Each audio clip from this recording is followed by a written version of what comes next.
오늘은 계시록 11장 네 번째 시간입니다. 주제로는요, 7번째 나팔이 불 때 종말의 때인데 재림 직전에 일어날 일들에 대해서 자세하게 설명이 되어 있습니다. 그래서 오늘부터 배우는 것은 우리한테 직접적으로 영향이 미치는 내용들이에요. 그래서 앞으로 전개될 것이 창세 이전부터 감추어졌던 비밀들을 이제 공개하게 되는 겁니다. 그래서 이걸 저희가 공부하면서 정말 하나님이 그동안에 엄청나게 많이 우리한테 알려주시고자 하셨던 그 비밀을 좀 발견하는 시간이 됐으면 좋겠습니다. 7째 천사가 나팔을 불 때는 하나님의 비밀이 풀리게 되는 때라고 말씀을 하셨어요. 계시록 11장 14절에 이렇게 나옵니다. 둘째화는 지나갔으나 보라 셋째화가 속히 이르는도다. 7째 천사가 나팔을 불매 하늘에 큰 음성들이 나서 가로되 세상 나라가 우리 주와 그 그리스도의 나라가 되어 그가 세세토록 왕노릇 하시리로다 하니. 네, 지금 나팔은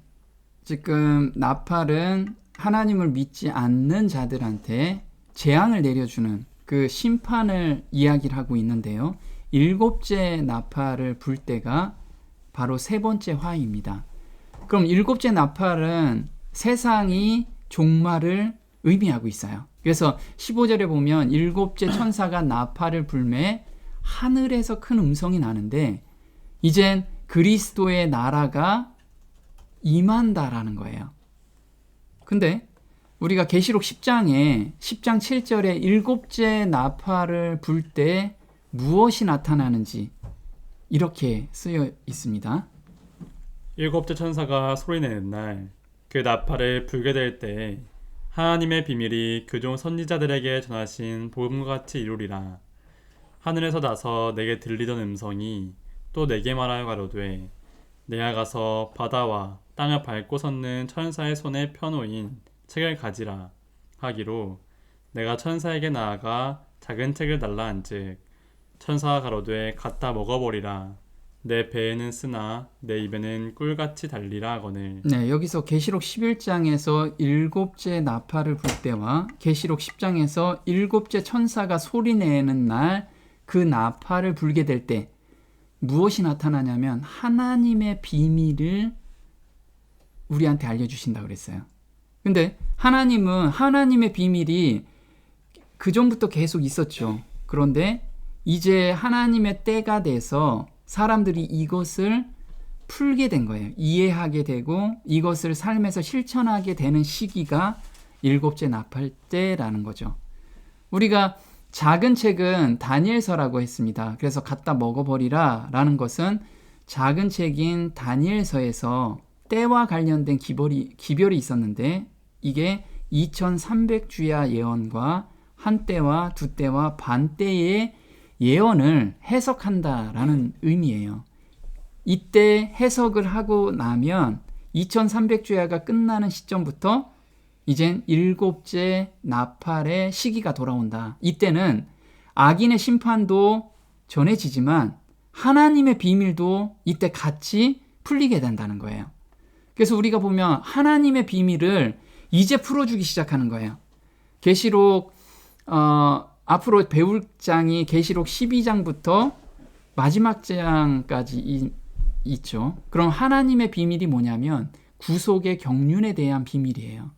그러면 구속의 경륜이라는 건 계시록 12장에는 죄의 시작부터 우리한테 알려주기 시작하죠. 그리고 계시록 14장하고 18장에서는 의인이 탄생하고 그 의인이 어떤 기별을 전하는지를 저희한테 말씀을 전해주고 있어요. 그리고 20장에는 죄의 멸망, 악인들의 멸망에 대해서 쓰여져 있습니다. 그러면 죄가 시작해서 죄가 끝나는 것까지를 구속의 경륜으로 보여주게 되는 거예요. 그동안에는 사람들은 그걸 읽어도 무슨 내용인지 잘 깨닫지 못했는데 마지막 때 우리한테 이것이 다 열리게 된다는 거예요.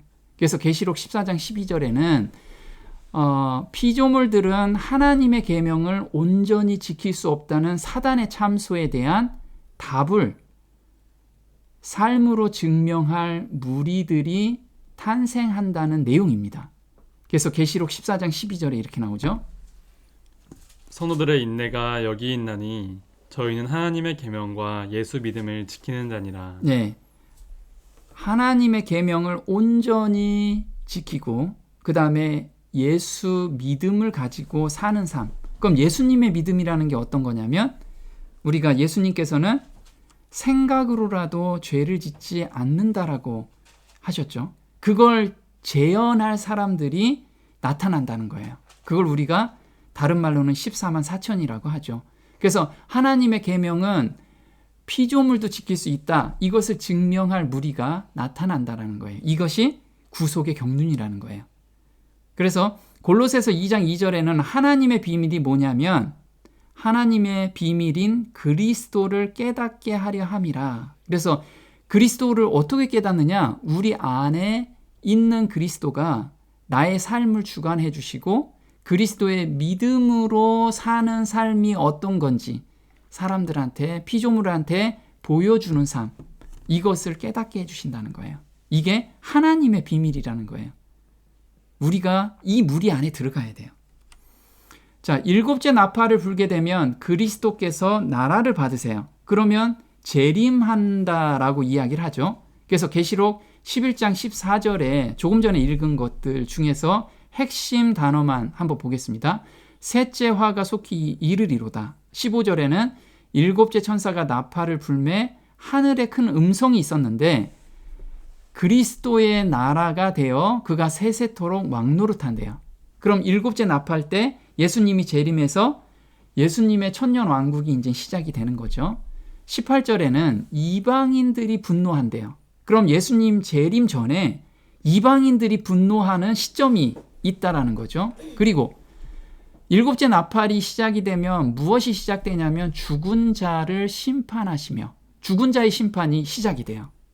그러면 일곱째 나팔이 불 때는 죽은 자의 심판이 되고 주의 이름을 경외하는 자들에게 상 주시며 그러면 경외하는 자들 이거는 산자들의 심판이 또 이때 있다는 거예요. 그래서 성전이 열리니 성전 안에 하나님의 언약궤가 보이며 또 번개와 음성들과 내성과 지진과 큰 우박이 있더라. 이렇게 나오면 심판은 어떤 기준으로 심판이 이루어지는지를 우리한테 보여주고 있어요.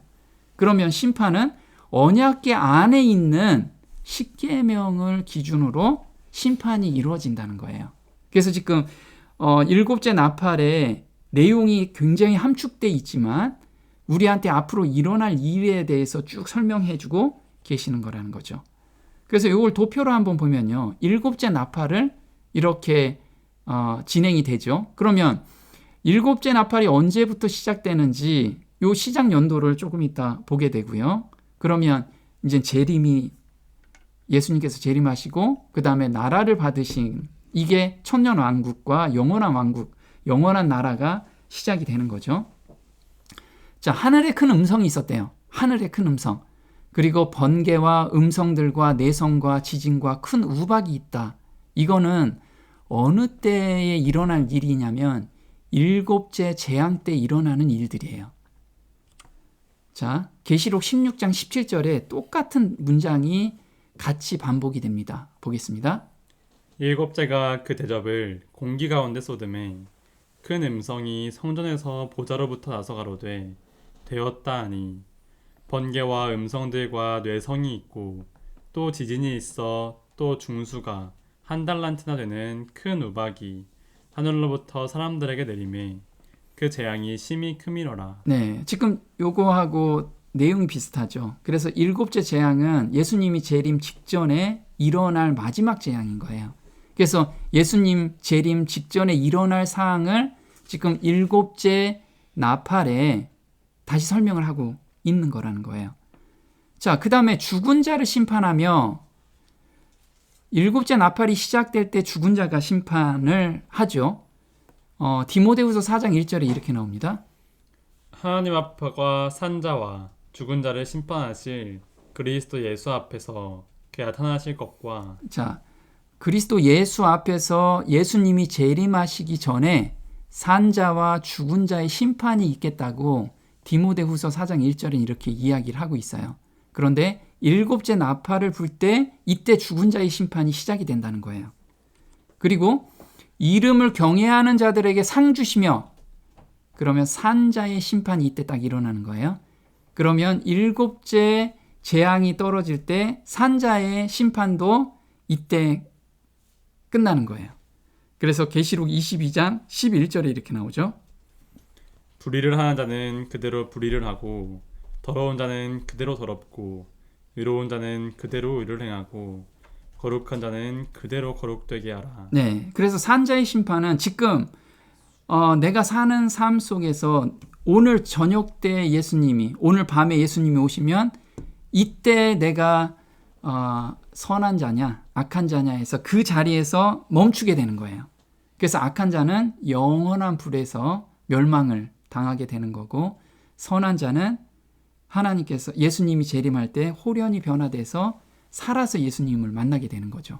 그래서 산자와 죽은 자의 심판은, 죽은 자는 일곱째 나팔이 시작될 때, 산자는 예수님 재림 직전에 이렇게 심판이 마무리가 된다는 거예요. 근데 이방인들이 분노한대요. 이방인들이 분노는 요 중간에 있습니다. 왜 분노할까요? 이건 다니엘서 11장 44절에 분노하는 이유가 나와요. 보겠습니다. 동북에서부터 소문이 이르러 그로 번민케 하므로 그가 분노하여 나가서 많은 무리를 다 노력하며 진멸코자 할 것이요. 네, 지금 분노해서 진멸코자 한대요. 왜냐하면 동북에서부터 소문이 난다는 거예요. 그럼 이 동북에서 소문이 난다는 게 뭘까요? 계시록 18장 4절에 이렇게 나옵니다.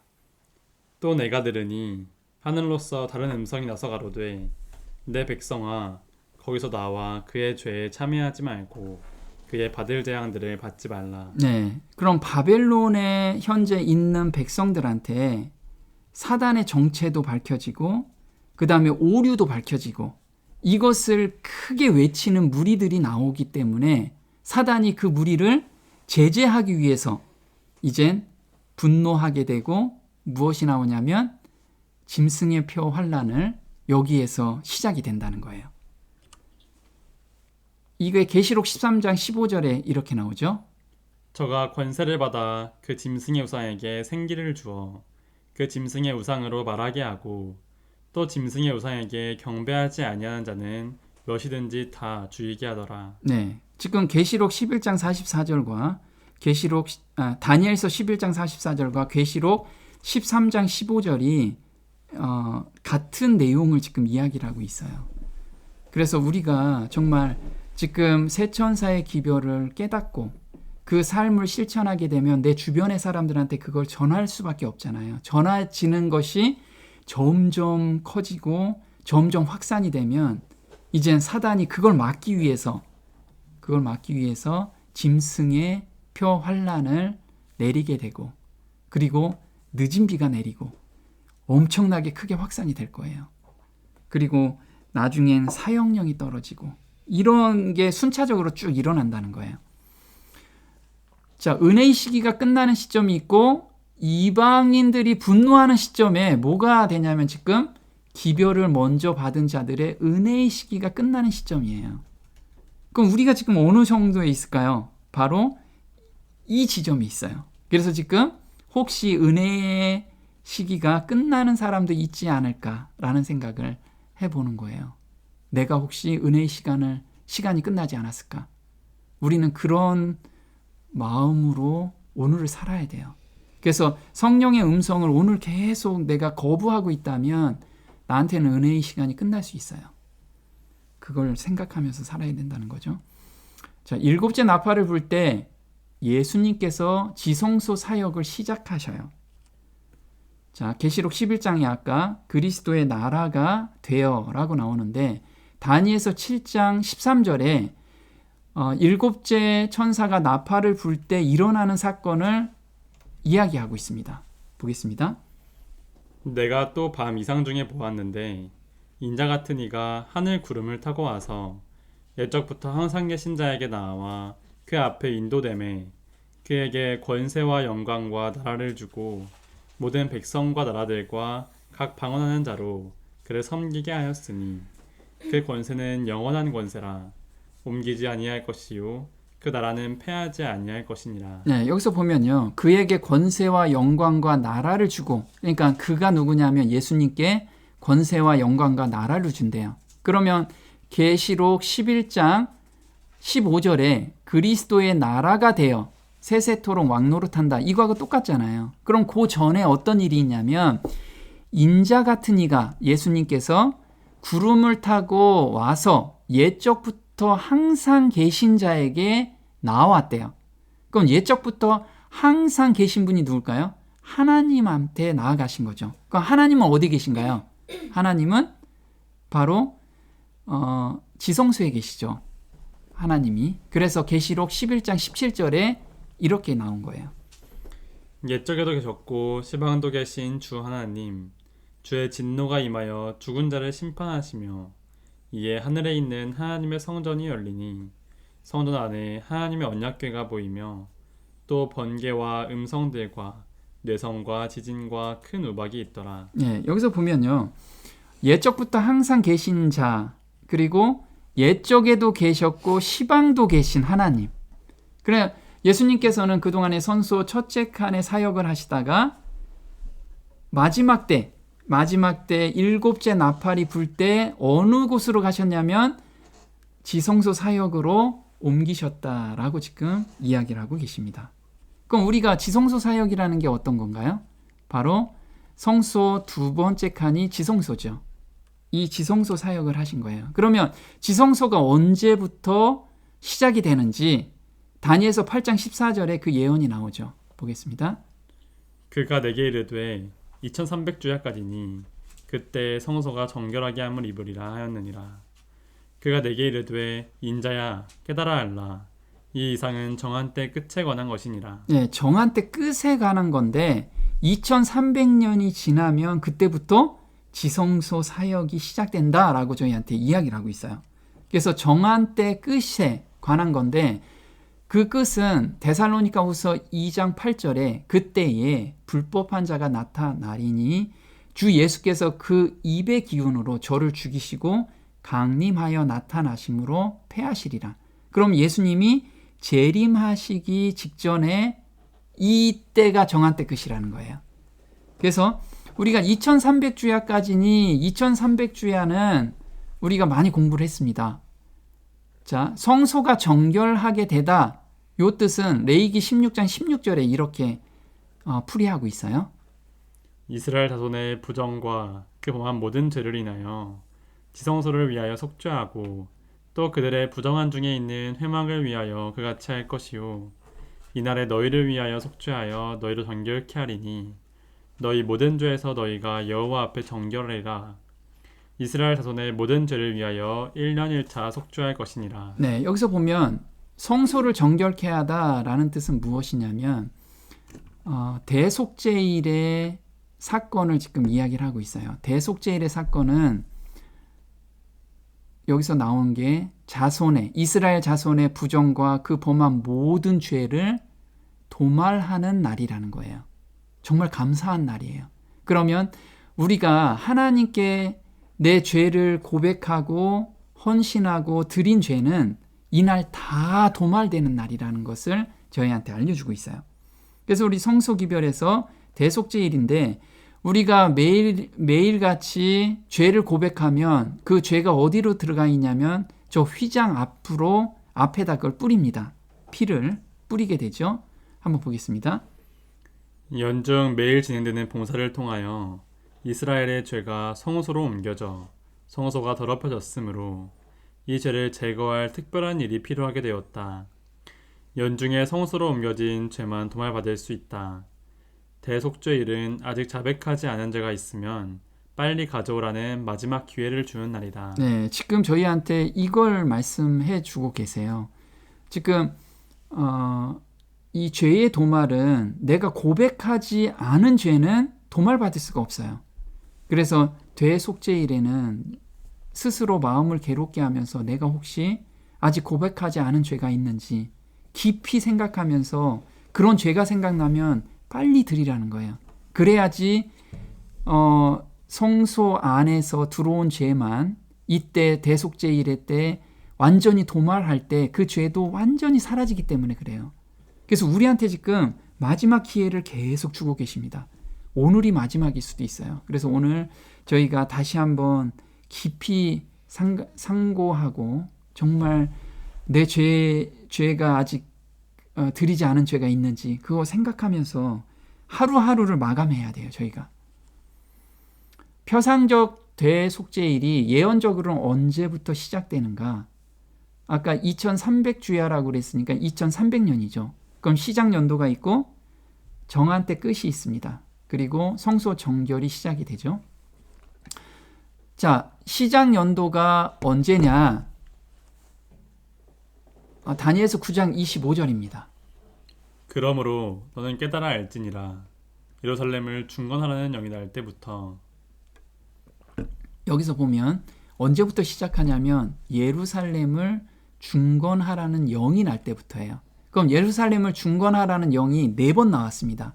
4번 나왔는데 언제 이 시점을 잡아야 되느냐? 언제 시점을 잡아야 되냐면 바로 중건령이라는 것은 자치권을 인정한 때를 의미합니다. 자치권을 인정한다는 건 뭐냐면 너희들 법을 인정해 줄게. 자치권이라는 게 법을 의미해요. 그래서 우리나라가 만약에 다른 나라의 속국이 되면 속국된 나라의 그 나라의 법을 우리가 따르게 돼 있어요. 그런데 이 중건령이라는 것은 너희들 너희 나라 법으로 너희 국민들을 다스려라. 이 중건령 이런 것을 인정한 때가 언제냐면 에스라서 7장 7절에 아닥사스다 왕 7년 때 이때 발의가 됐어요. 그래서 24절에 하나님의 율법을 아는 자로 유사와 재판관을 삼아 재판하게 하고, 그래서 이스라엘 백성들을 보내면서 너희들 하나님 법대로 치리해라 이렇게 내린 때가 바로 아닥삭스다 왕 7년이라는 거예요. 이때가 언제냐면 바로 BC 457년입니다. 그럼 457년 더하기 2300년을 더하면 1844년을 의미하고 있어요. 그래서 다니엘서 7장 9절에 이때 어떤 일이 일어나는지 볼게요. 내가 보았는데 왕좌가 놓이고 예적부터 항상 계시니가 좌정하셨는데 그 옷은 희희가 눈 같고 그 머리털은 깨끗한 양의 털 같고 그 보좌는 불꽃이요 그 바퀴는 붙는 불이며 불이 강처럼 흘러 그 앞에서 나오며 그게 수종하는 자는 천천히요 그 앞에 시위한 자는 만만이며 심판을 베푸는데 책들이 펴 놓였더라. 네, 그래서 2300년이 지난 시점에서부터는 이제 책들이 펴 있고 심판을 시작한다라는 거죠. 그러면 우리가 심판의 시기를 좀 봤으면 좋겠어요. 보면 죽은 의인이 있고 악인이 있고 살아있는 자들이 있어요. 언제 심판의 시기가 조금씩 다르겠죠? 그래서 계시록 아까 11장 18절에 죽은 자의 심판이라고 나와 있는데 죽은 의인은 언제 심판을 받을까요? 죽은 의인은 재림시에 부활해야 하기 때문에 그 전에 심판을 끝나야 돼요. 그래서 언제부터? 1844년 그때부터 죽은 의인들이 심판을 받는 거예요. 한번 보겠습니다. 심판을 위하여 정하진 때 곧 2300주야가 마치는 1844년에 심판과 죄를 도말하는 사업이 시작되었다. 그리스도의 이름을 불러온 모든 사람들은 다 이 엄숙한 심사를 거쳐야 한다. 네, 죽은 의인이에요. 그러면 죽은 악인도 있죠. 죽은 악인들은 언제 심판을 받냐면 재림 후 하늘에서 천년기 동안에 예수님과 의인들이 심판을 실시를 해요. 그리고 예수님께서 삼림 때 이젠 집행심판이 일어나는 거죠. 이때 마태복음 19장 28절에 이렇게 나와요. 나를 따르는 너희들은 인자가 자기 영광의 보좌에 앉을 새 세대에 너희도 12보좌에 앉아 이스라엘 12지파를 심판하리라. 네, 이스라엘 12지파를 심판하리라 해가지고 모든 백성을 모든 악인들을 심판한다. 누가? 예수님과 너희가 이렇게 이야기를 하고 있어요. 살아있는 자들의 심판은 언제 하죠? 예수님의 재림 때 산자의 심판이 있어요. 이게 아까 계시록 22장 11절에 나오죠. 불의를 하는 자는 그대로 불의를 하고 더러운 자는 그대로 더럽고 의로운 자는 그대로 의를 행하고 거룩한 자는 그대로 거룩되게 하라. 보라, 내가 속히 오리니 내가 줄 상이 내게 있어 각 사람에게 그의 일한 대로 갚아주리라. 네, 그래서 여기서 의인들은 이제 홀연히 변화돼서 예수님과 공중에서 들림을 받게 되고요. 악인들은 여기서 죽게 되는 거예요. 여기에서 잠들게 되죠. 그리고 의인들이 1000년 동안 그 지금 잠들어 있는 악인들을 심판하게 되는 거예요. 자, 심판은 어떤 기준에 의해서 이루어지는가? 이게 바로 계시록 11장 19절에 언약궤를 보여준 것이 바로 심판의 기준을 이야기하고 있는 거예요. 여기서 큰 우박이라고 써 있는데 여기 하나님의 성전이 열리고 성전이라는 것은 지성소를 의미해요. 원어에서는 나오스라고 하는데 성전의 가장 안쪽 곧 지성소라고 합니다. 그리고 큰 우박에 대한 걸 쓰신 거는 욥기 38장 22절에 이렇게 나와요. 내가 눈 곳간에 들어갔었느냐 우박 창고를 보았느냐 내가 환난 때와 전쟁과 격투의 날을 위하여 이것을 저축하였노라. 네, 우박은 환난 때와 전쟁과 격투의 날을 위해서 하나님께서 저축하신 거예요. 그래서 마지막 7재앙 때 중수가 1달란트나 되는 엄청나게 큰 우박이 엄청나게 떨어질 거예요. 이때를 위해서 하나님께서 지금 저축하고 있다라는 거예요. 큰 우박이. 그래서 이건 하나님의 심판을 준비하고 있다라고 지금 저희한테 설명하고 계신 거죠. 그러면 언약궤를 보여준 이유가 바로 심판의 기준이라고 말씀을 드렸어요. 그럼 언약궤 안에 뭐가 있을까요? 바로 출애굽기 25장 16절에 이렇게 써 있습니다. 내가 내게 줄 증거판을 궤 속에 둘지며 정금으로 속죄소를 만들되 장이 2규빗 반, 광이 1규빗 반이 되게 하고. 네, 증거판을 궤 속에 두래요. 증거판이 뭐죠? 바로 십계명이죠. 그래서 십계명을 가지고 우리를 심판하게 됩니다. 우리가 사는 세상도 법으로서 사람을 심판하죠. 마찬가지로 하나님도 공의로우신 분이기 때문에 법으로서 심판을 하고 계시는 거예요. 근데 이 심판이 십계명을 저 다 온전히 지켰어요. 그걸 지금 의미하는지 우리한테는 고린도후서 3장 3절에 이렇게 이야기를 하고 있어요. 너희는 우리로 말미암아 나타난 그리스도의 편지니 이는 먹으로 쓴 것이 아니요 오직 살아계신 하나님의 영으로 한 것이며 또 돌비에 쓴 것이 아니요 오직 육의 신비에 한 것이라. 네, 예전에는 십계명 돌비에 쓴 그걸 가지고 사람들이 심판한다고 생각을 했습니다. 그런데 아니다. 육의 신비, 신비라는 게 뭐죠? 마음심, 마음판에 새겼다라는 거예요. 하나님의 십계명을 마음판에 새겨졌다라는 거예요. 그러면 마음판에 새겨진 율법대로 우리가 심판을 받게 돼요. 그래서 야고보서 2장 12절에 이렇게 나오죠. 너희는 자유의 율법대로 심판받을 자처럼 말도 하고 행하기도 하라. 긍휼을 행하지 아니하는 자에게는 긍휼 없는 심판이 있으리라. 긍휼은 심판을 이기고 자랑하느니라. 이와 같이 행함이 없는 믿음은 그 자체가 죽은 것이라. 네, 우리가 보면 자유의 율법대로 심판받을 자처럼 말도 하고 행하기도 하래요. 근데 그 자유의 율법이 어떤 거죠? 예수님의 마음을 받는. 그럼 예수님의 마음을 받았다라는 증표가 뭐냐면 긍휼하게 보이는 마음. 사람들을 볼 때 너무 불쌍해 보여. 그게 공감되는 마음으로 내가 행하는 것들. 이게 양심으로 우리한테 성령께서 계속 말씀을 해주신다는 거예요. 그걸 어길 때 우리가 믿음으로 하지 않은 모든 것이 죄라 라고 말씀을 하셨는데 바로 우리 심령에 지금 성령 하나님께서 계속 호소를 하는데 그걸 계속 거부하는 그것으로 우리를 심판하시겠다라는 거예요. 그래서 자유의 율법이란 대체 뭐냐? 요한복음 8장 36절에 이렇게 나와요. 그러므로 아들이 너희를 자유케 하면 너희가 참으로 자유하리라. 자, 우리 예수님께서 우리를 자유케 해요. 어디에서 자유케 하냐면 죄에서 자유케 합니다.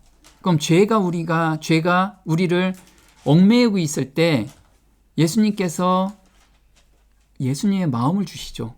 그 죄에서 온전히 해방되는 용서의 경험을 주십니다. 용서의 경험을. 그 용서의 경험을 받을 때 그 죄에서 더 이상 죄에서 끌려가지 않는 그 마음이 생기잖아요. 그래서 자유함을 얻었다라고 얘기하는 거예요. 그래서 로마서 8장 2절에 자유함을 얻었다라는 뜻이 무엇인지 보겠습니다. 이는 그리스도 예수 안에 있는 생명의 성령의 법이 죄와 사망의 법에서 너를 해방하였습니다. 육신을 쫓지 않고 그 영을 쫓아 행하는 우리에게 율법의 요구를 이루어지게 하려 하심이니라. 네, 여기서 보면 그 영을 쫓아 행하는 우리에게 율법의 요구를 이루어지게 했대요. 그 영이 뭐죠? 성령의 음성에 우리가 온전히 순종하게 되면. 근데 우리가 간혹 순종하지 않는 마음이 더 많죠. 이런 때 또 하나님께서 말씀하신 게 헌신하라. 그때마다 그 죄된 마음을 드리면 내가 그걸 받고 순결하고 정결한 마음으로 바꿔줄게. 이 약속도 저희한테 주신 거예요. 보겠습니다. 자신을 하나님께 바치기를 거부하는 영혼은 모두 다른 세력의 지배를 받게 된다. 그는 자신의 것이 아니다. 그가 자유를 말할 수 있을지라도 가장 비참한 종살이 가운데 빠져 있다. 사단이 그의 마음을 지배하고 있기 때문에 그는 진리의 아름다움을 볼 수 없다. 그는 자신의 판단을 따르고 있다고 믿고 있지만 사실은 흑암의 왕자의 의지에 순종한다. 그리스도께서는 영혼으로부터 죄의 속박의 사슬을 끊기 위해 오셨다. 네. 그래서 우리가 보면 나는 양심대로 살고 있어요. 하지만 양심도 하나님이 주신 양심이냐 아니면 내 의지로 만들어낸 양심이냐 이거에 따라서 달라진다는 거예요. 우리는 하나님께서 주신 양심대로 살아야 돼요. 그러려면 한 번의 거듭남의 경험을 갖고 있어야 되겠죠. 그러지 않는 사람들은 그 양심이 정말 자기 의로 만들어진 양심일 수 있다는 거예요. 그래서 양심에도 종류가 있어요. 양심에도. 우리가 흔히들 보면 그러죠. 이렇게 불쌍한 사람을 보면 교육을 잘 받은 사람은 어떻게 해요? 이 사람이 불쌍해서 돈을 줘요. 그럼 불쌍한 마음이 들어서 선행을 한다. 하나님을 모르는 사람도 양심을 따라 착한 일을 하는 사람들이 많이 있다. 그런데 이 사람과 우리 그리스도인하고 어떻게 구분할 수 있냐 이거죠. 이렇게 돈을 10,000원을 줬어요. 그러면 양심은 환경에 의해서 만들어진 양심이 있고요. 하나님이 주신 양심이 있다는 거예요. 환경에 의해서 만들어진 양심은 기준점이 없어요. 만약에 이슬람교는 일부 다처제예요. 근데 우리나라는 일부 다처제가 아니죠. 근데 이슬람에서는 4명까지는 다 허용이 돼요. 그게 양심의 가책이 전혀 없어요. 자, 유교는 우리나라는 조상을 모시죠. 조상을 모시지 않는 사람들은 또 양심의 가책을 좀 느껴요. 또 힌두교는 소를 도축하는 것은 친족 살해 행위래요. 우리는 소 잘 잡아먹잖아요. 이렇듯이 양심이라는 건 환경에 의해서 만들어진 양심은 절대적인 기준이 없다라는 거예요. 다 상대적인 기준이라는 거예요. 그래서 이걸 가지고 하나님이 판단할 수가 없잖아요. 그래서 로마서 2장 14절에 이렇게 나와요. 율법 없는 이방인이 본성으로 율법의 일을 행할 때는 이 사람은 율법이 없어도 자기가 자기에게 율법이 되나니 이런 이들은 그 양심이 증거가 되어 그 생각들이 서로 혹은 송사하며 혹은 변명하여 그 마음에 새긴 율법의 행위를 나타내느니라. 네. 그러면 율법이 없는 이방인들은 양심대로 살았어요. 근데 양심대로 사는 사람은 반드시 하나님을 발견할 수 있어요. 반드시 하나님을 발견하게 하나님께서 해주셨어요. 보면 로마서 1장 20절에 이렇게 나와요. 창세로부터 그의 보이지 아니하는 것들 곧 그의 영원하신 능력과 신성이 그 만드신 만물에 분명히 보여 알게 되나니 그러므로 저희가 핑계치 못할지니라. 네, 그래서 핑계할 사람은 창세로부터예요. 그럼 창세로부터 하나님을 모른다라고 핑계치 못한다고 얘기했어요. 그러면 우리 조선시대, 고려시대는 어떤가요? 그때도 뭐가 있었냐면 이 한자가 뭐냐면 천지신명이에요. 천지신명. 자, 천지신명이란 뜻이 뭐냐면 하늘과 땅을 창조하신 신의 증거물이 천지에 밝히 보여졌다라는 뜻이에요. 이게 하나님이라는 단어는 몰라도 천지를 창조하시는 분이 누구라는 것은 마음속에 항상 가지고 있다라는 거예요. 양심대로 살았던 사람들이라면. 그래서 결코 핑계치 못할 거라는 거예요. 자, 그러면 거듭남, 즉 새 마음을 받으면 아까는 우리 환경에서 만들어진 양심은 상대적인 양심이었지만 일단은 절대적 기준이 생기는 거예요. 새 마음을 받으면. 자, 베드로전서 3장 21절입니다. 물은 예수 그리스도의 부활하심으로 말미암아 이제 너희를 구원하는 표니 곧 침례라. 육체의 더러운 것을 제하여 버림이 아니요 오직 선한 양심이 하나님을 향하여 찾아가는 것이라. 네, 여기서 보면 예수 그리스도의 부활하심으로 말미암아, 이제 예수님의 부활을 믿는 사람들, 거듭난 사람들은 선한 양심이 이제 자리를 잡게 되고 그 선한 양심이 계속해서 하나님을 향해서 찾아간다는 거예요. 그 음성을 계속 쫓아간다는 거예요. 이것이 바로 절대적인 기준이 내 안에 생긴 거예요. 그래서 히브리서 13장 18절에는 말씀이 기준이 된 양심을 주시게 돼요. 보겠습니다. 우리를 위하여 기도하라. 우리가 모든 일에 선하게 행하려 함으로 우리에게 선한 양심이 있는 줄을 확신하노니. 네, 그래서 바울 형제는 우리에게라고 그래요. 자기도 선한 양심이 있는 반면에 거듭난 자들한테는 다 선한 양심들이 있다. 그걸 있는 줄을 있다라고 얘기한 게 아니고 확신하노라. 그래서 우리가 서로 교제 가운데 있으면 성령의 음성이 각자가 들리지만 내용을 들어보면 다 공감되는 내용들이에요. 그게 선한 양심이 다 있기 때문에 그런 거예요. 자, 사도행전 23장 1절에 이렇게 나와요. 바울이 여러분 형제들아 오늘까지 내가 범사의 양심을 따라 하나님을 섬겼노라 하거늘. 여기서 보면 범사라는 뜻은 뭐냐면 모든 일에 양심을 따라서 하나님을 섬겼대요. 우리한테 다 이 양심을 주신 거예요. 고린도후서 1장 12절에 또 이렇게 나오죠. 하나님의 거룩함과 진실함으로써 하되 육체의 지혜로 하지 아니하고 하나님의 은혜로 행함은 우리 양심에 증거하는 바니 이것이 우리의 자랑이라. 네, 양심대로 따라가는 것이 자랑이래요. 왜? 성령이 음성을 들려주실 때 내가 거부하면 양심의 가책이 느끼고 양심이 괴로운데 그 양심의 가책과 괴로움이 없는 상태라면 성령의 음성 계속 따라갔다라는 거예요. 그게 바로 자랑이라는 거죠. 자, 양심의 증거라는 것은 고린도전서 10장 29절에 이렇게 나와요. 내가 말한 양심은 너희의 것이 아니요 남의 것이니 어찌하여 자유가 남의 양심으로 말미암아 판단을 받으리요. 네, 그래서 내가 지금 양심껏 산다고 하지만 이 양심은 누구 것이에요? 하나님 것이라는 거예요. 하나님 것을 나한테 주셨다는 거. 그래서 같은 선행인데 어떻게 구분하냐면 긍휼에서 돈을 준 것으로 멈추게 되면 자신의 의로 한 것이고요. 그 사람의 구원까지 생각하고 함께 고통을 느끼면서 한 행동일 때 하나님이 주신 마음이에요. 그럼 하나님 마음을 내가 받았기 때문에 하나님이 그 마음으로 우리를 대하고 계시기 때문에 그 마음이 나오는 거예요. 그럼 하나님은 고통 가운데 있는 사람들을 예수님께서도 병든 자를 고쳐주셨는데 거기서 멈춘 게 아니에요. 이 사람의 구원까지 예수님은 항상 생각하면서 기적과 이적을 보여주신 거예요. 우리도 마찬가지라는 거예요.